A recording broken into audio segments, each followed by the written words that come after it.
एक बार भगवान बुद्ध जेतवन विहार में रह रहे थे। भिक्षु चक्षुपाल भगवान से मिलने के लिए आए थे। उनके आगमन के साथ उनकी दिनचर्या, व्यवहार और गुणों की चर्चा भी हुई। भिक्षु चक्षुपाल अंधे थे। एक दिन विहार के कुछ भिक्षुओं ने कुछ मरे हुए कीड़ों को चक्षुपाल की कुटी के बाहर पाया और उन्होंने चक्षुपाल की निंदा करनी शुरू कर दी कि उन्होंने इन जीवित प्राणियों की हत्या की।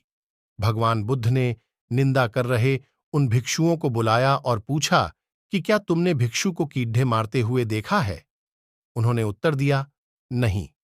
इस पर भगवान बुद्ध ने उन साधकों से कहा कि जैसे तुमने उन्हें कीड़ों को मारते हुए नहीं देखा, वैसे ही चक्षुपाल ने भी उन्हें मरते हुए नहीं देखा और उन्होंने कीड़ों को जान बूझकर नहीं मारा है, इसलिए उनकी भर्त्सना करना उचित नहीं है। भिक्षुओं ने इसके बाद पूछा कि चक्षुपाल अंधे क्यों हैं? उन्होंने इस जन्म में अथवा पिछले जन्म में क्या पाप किए? भगवान बुद्ध ने चक्षुपाल के बारे में कहा कि वे पूर्व जन्म में एक चिकित्सक थे।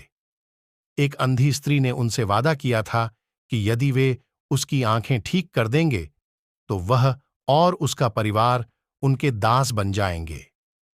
स्त्री की आंखें ठीक हो गईं, पर उसने दासी बनने के भय से यह मानने से इनकार कर दिया। चिकित्सक को तो पता था कि उस स्त्री की आंखें ठीक हो गई हैं, वह झूठ बोल रही है।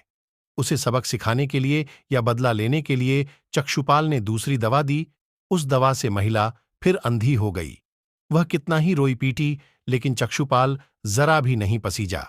इस पाप के फलस्वरूप अगले जन्म में चिकित्सक को अंधा बनना पड़ा। इस कहानी से शिक्षा मिलती है कि हमें जीवन में कभी भी झूठ नहीं बोलना चाहिए, हमेशा सत्य के रास्ते पर चलना चाहिए।